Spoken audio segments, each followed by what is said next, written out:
और आज हम लोग विद्युत द्विध्रुव को देखेंगे। डायपोल नाम से ही पता चला इसमें ध्रुव क्या होगा, दो गो ध्रुव होगा, मतलब इसमें ध्रुव के जगह पे क्या होगा, आवेश होगा। ठीक है, नाम से ही पता चल रहा है विद्युत द्विध्रुव किसको कहेंगे। देखिए, यदि दो समान परिमाण के आवेश, दो समान परिमाण मतलब एक मान लीजिए माइनस क्यू है तो दूसरा प्लस क्यू होना चाहिए। दो समान परिमाण एवं विपरीत प्रकृति, विपरीत मतलब समझे, उल्टा, मतलब एक पर नेगेटिव है तो दूसरा पर क्या होना चाहिए, पॉजिटिव। कहने का सिंपल सा अर्थ है विद्युत द्विध्रुव किसको कहेंगे, दो समान परिमाण। देखिए, आवेश का परिमाण दोनों का क्यू है ना, समान है ना। दो समान परिमाण के आवेश तथा विपरीत प्रकृति होना चाहिए। क्या होना चाहिए, एक नेगेटिव है तो दूसरा पॉजिटिव होगा। जब एक दूसरे से काफी कम दूरी पर, मतलब काफी कम दूरी पर स्थित हो तो वैसे निकाय को हम लोग क्या कहेंगे, विद्युत द्विध्रुव कहेंगे। क्या कहेंगे, विद्युत द्विध्रुव। मतलब दो आवेश जिसका परिमाण क्या हो, समान हो और उसकी प्रकृति क्या हो, अलग अलग हो। मतलब एक नेगेटिव है तो दूसरा पॉजिटिव होना चाहिए। यदि एक दूसरे से काफी कम दूरी पर अवस्थित हो, क्या हो, काफी कम दूरी पर अवस्थित हो, तो ऐसे निकाय को हम लोग क्या कहेंगे, विद्युत द्विध्रुव कहेंगे। जल्दी से लिखिए इस बात को, लिखिए। दो समान परिमाण तथा विपरीत प्रकृति के आवेश, दो समान परिमाण एवं विपरीत प्रकृति के दो आवेश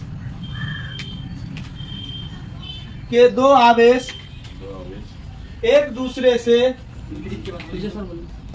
यदि दो समान एवं विपरीत प्रकृति के आवेश, प्रकृति क्या बोले, दो समान परिमाण तथा विपरीत प्रकृति के दो आवेश एक दूसरे से, हाँ, प्रकृति के आवेश, दो तो ऊपर में लिख दी है ना,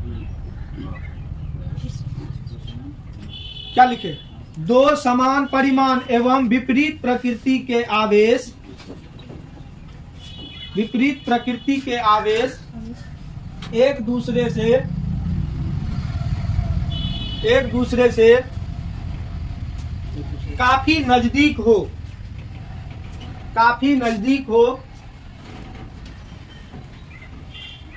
तब उन्हें विद्युत द्विध्रुव कहा जाता है।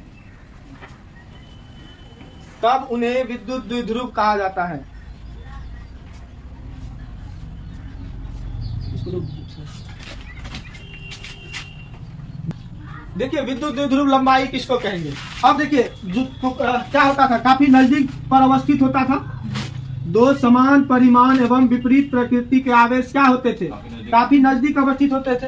अब वह जितना दूरी पर, दोनों आवेशों के बीच की दूरी को हम लोग क्या बोलते हैं, किसी विद्युत द्विध्रुव में दोनों आवेशों के बीच की दूरी को हम लोग क्या कहेंगे बउआ, विद्युत द्विध्रुव लंबाई, या इसको हम लोग 2a या फिर 2l से डिनोटेट करते हैं। और इसकी दिशा हमेशा किधर से किधर होती है, धनात्मक से ऋणात्मक आवेश की ओर होता है। इसकी दिशा हमेशा किधर होगी, धनात्मक से ऋणात्मक की ओर होगी। और यह सदिश राशि है। कौन सी राशि है, क्योंकि इस पे एरो लगा हुआ है,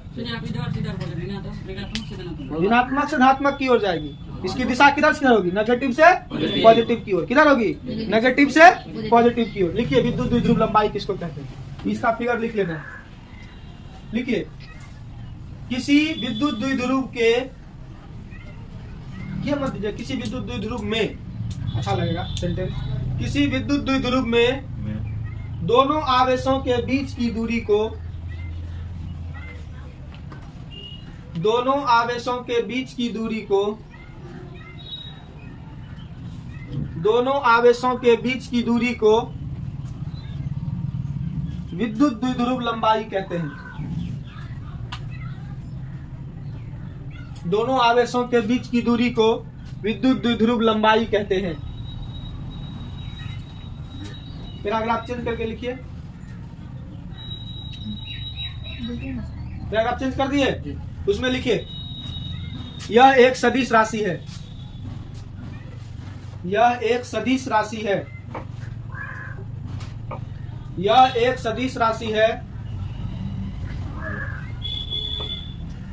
एवं इसकी दिशा धनात्मक से ऋणात्मक आवेश की ओर होता है। ऋणात्मक से ऋणात्मक आवेश की ओर होता है। ठीक है, बना लीजिए जल्दी से।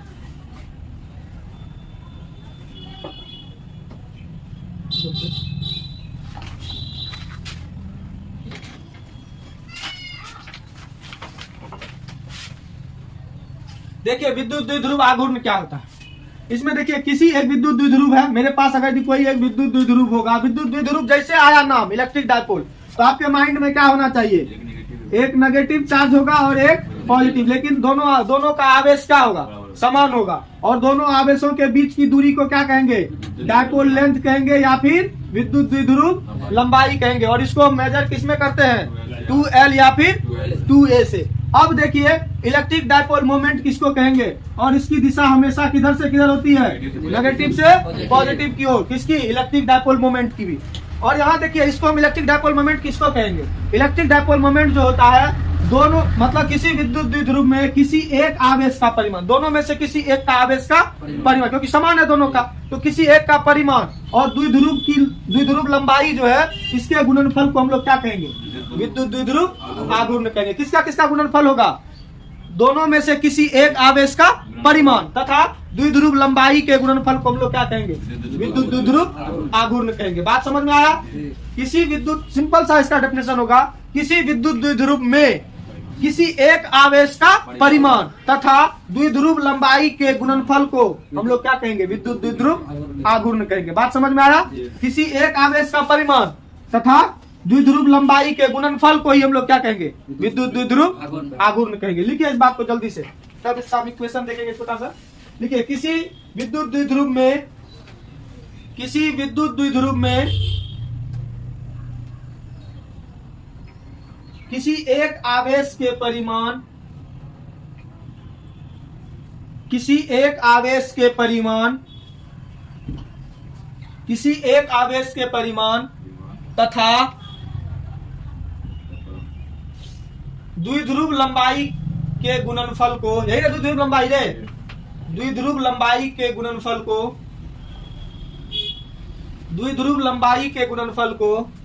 विद्युत द्विध्रुव आघूर्ण कहते हैं।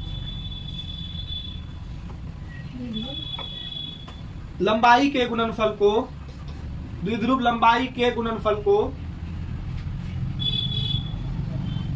विद्युत द्विध्रुव आघूर्ण कहते हैं। लिखिए पैराग्राफ चेंज करके लिखिए।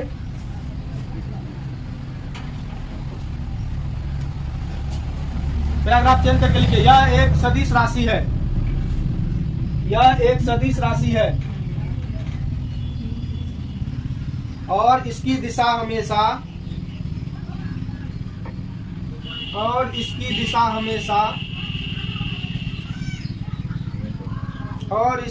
हमेशा नेगेटिव से पॉजिटिव की ओर होता है, मतलब धनात्मक से ऋणात्मक आवेश की ओर होता है, ऋणात्मक से धनात्मक आवेश की ओर होता है। ठीक है, नेगेटिव से पॉजिटिव की ओर होता है। फिर इसका इक्वेशन हम लोग देख लेते हैं। ये फिगर बना लेना है। इसमें देखिए क्या सब है, यदि plus Q is equal to minus Q होता है ना, दोनों का परिमाण क्या है, समान है, ये क्या होगा, आवेश है, और 2A बोलो या फिर 2L बोलो, ये क्या है, द्विध्रुव लंबाई है। फिर P बराबर क्या है, विद्युत द्विध्रुव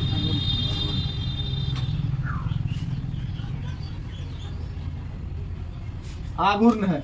तब जाके क्या कहलाएगा बताइए तो, किसका किसका गुणनफल होता है रे, किसी एक आवेश का परिमाण, या तो प्लस वाला ले लेंगे या तो माइनस वाला। तो परिमाण लेंगे तो परिमाण निकालने के लिए क्या करना पड़ता है, मोड कर दिए, दोनों में से कोई ले सकते हैं, प्लस भी लेंगे या फिर माइनस भी लेंगे। और किसके गुणनफल, द्विध्रुव लंबाई के गुणनफल को हम लोग क्या कहेंगे, विद्युत द्विध्रुव आघूर्ण कहेंगे। ठीक है, और इसका जब हम नॉमिकल में यूज करेंगे तो वेक्टर हट जाएगा, तो P बराबर क्या हो जाएगा, Q इंटू 2L। और इसका मात्रक देखिए, इसका SI मात्रक क्या होता है, इसका SI मात्रक हो जाएगा, आवेश का मात्रक क्या होता है, कूलम्ब, और लंबाई का मात्रक मीटर, कूलम्ब मीटर। क्या चीज, सेंटीमीटर मत पढ़ लेना इसको, क्या होगा इसका हिंदी, कूलम्ब मीटर। ठीक है, और इसका एक और प्रचलित मात्रक या फिर बोलो सीजीएस मात्रक, बोलो सीजीएस मात्रक बोलो, dy होता है। क्या होता है, dy। इसको प्रचलित मात्रक भी कहते हैं डी बाई, ठीक है, डी बाई होता है।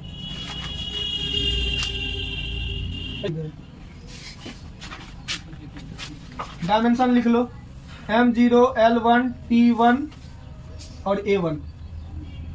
बताइए सब कुछ। देखो आवेश का IT होता है हाँ, या AT, हाँ, और लंबाई का क्या होता है, L होता है। तो M तो नहीं है, इसलिए M0। L कै गो है, लंबाई एगो है तो पावर 1 दिए, और समय कै गो है, एक गो ना होगा, क्योंकि आवेश का क्या होता है, IA होता है ना, जी। या IT, यही होता है IT या फिर AT, यही होता है दो ठो, या हम इसको ऐसे लिखो या फिर AT लिखो, तो एक के पावर है ना, तो दोनों पे IT पर भी 1 और A पर भी 1। इसका ये डायमेंशन होगा।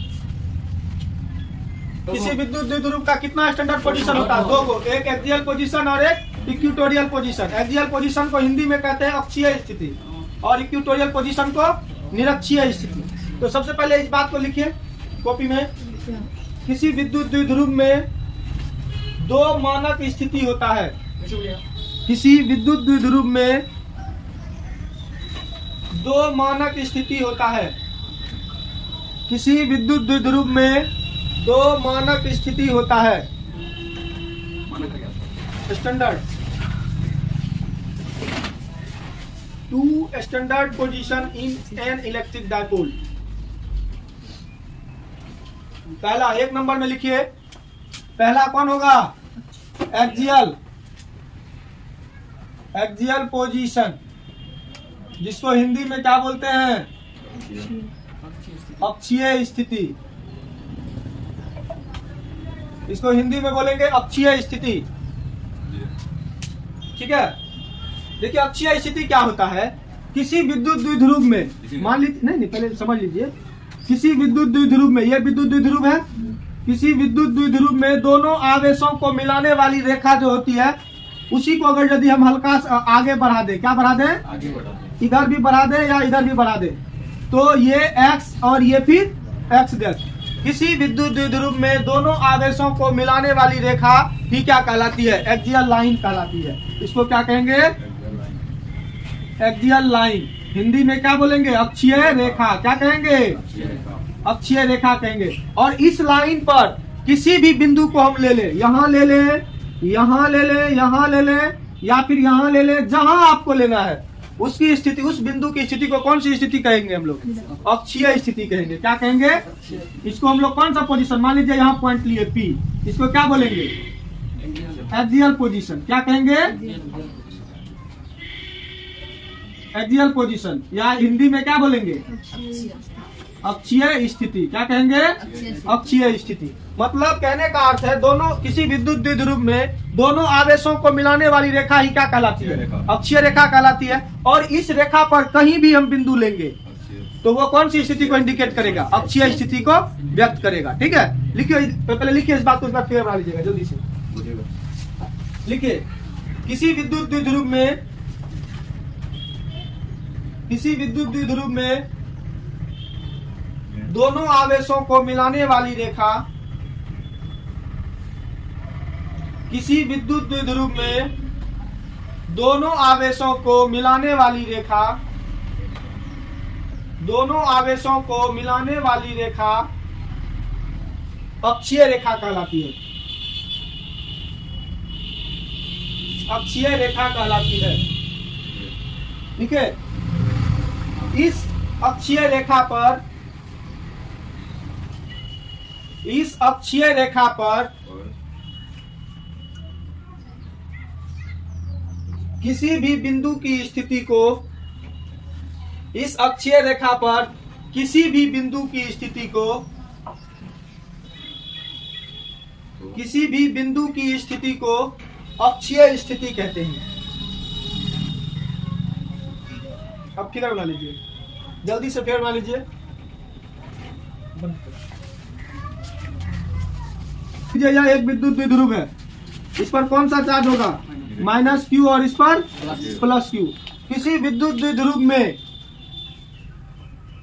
कोई तीसरी रेखा अगर यदि उसको लंबवत समद्विभाजित करे, क्या करे, लंबवत समद्विभाजित, मतलब लंबवत मतलब समझे, परपेंडिकुलर बाइसेक्ट करे, मतलब 2 बराबर भागों में बांटे, लेकिन वह कितना डिग्री पर लाइन होना चाहिए, 90 डिग्री पर।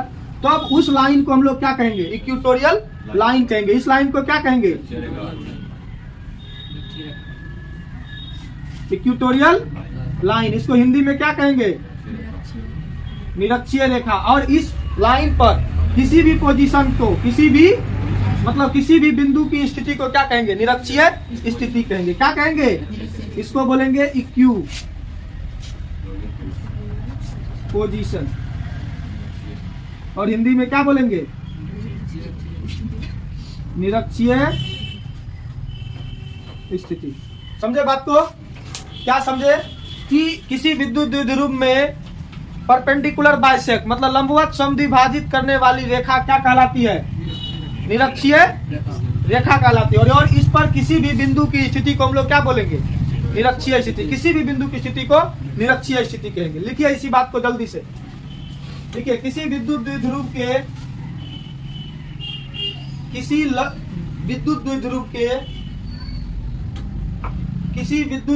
के लंबवत समद्विभाजक रेखा,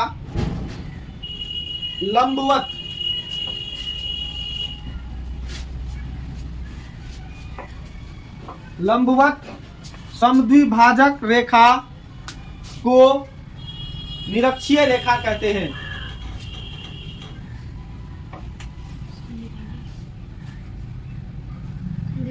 रेखा को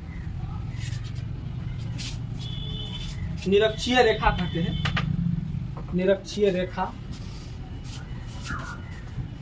रेखा कहते हैं। और इस रेखा पर किसी भी बिंदु की स्थिति को, और इस रेखा पर किसी भी बिंदु की स्थिति को, किसी भी बिंदु की स्थिति को